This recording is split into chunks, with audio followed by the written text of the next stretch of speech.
I see it as high-profile female candidates are more scrutinized than high-profile male candidates. Yeah. And I mean, the current chief executive not included, but obviously, you know, there's some women. I mean, we saw it with other female candidates, Hillary especially. That you know. I mean, do you remember Hillary shed like one tear in the primaries in 2008, and it was this ginormous, exactly.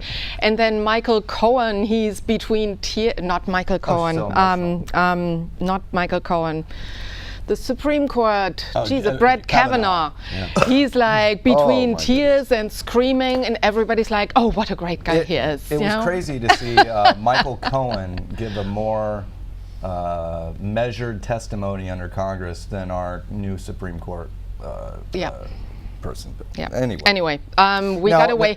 So how do we get more women in leadership? So, I always said I don't want to have a job because I'm a woman, but I also do not want to be skipped over because I'm a woman. And I know that happened in my career. You know, there was one guy that got promoted ahead of me because he was playing poker with the VP. And so, you know, there's structural discrimination in companies.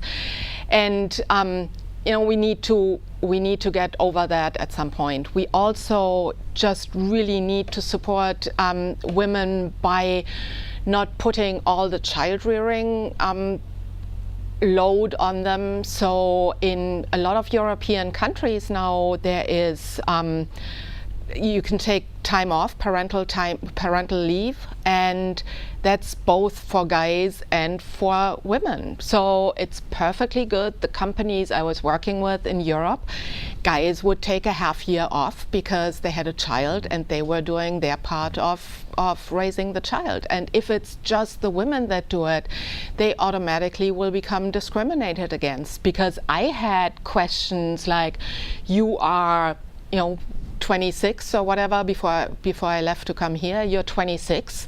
You know, what are your plans with family? And are you going to be out, you know, for a year or two to raise your children? And so, of course, if I'm a small business owner, I'm not going to take that risk, right? And so it's the same here. As long as it's still the mom that goes home when the kid has fever, you know, as long as it's still the mom that does all the cleaning after her job, you know, that's a problem. And so we need to fix that by supporting equal, you know, being equal in terms of having guys being involved in the family instead of just being, you know, he's the breadwinner, she's the one that raises the kids.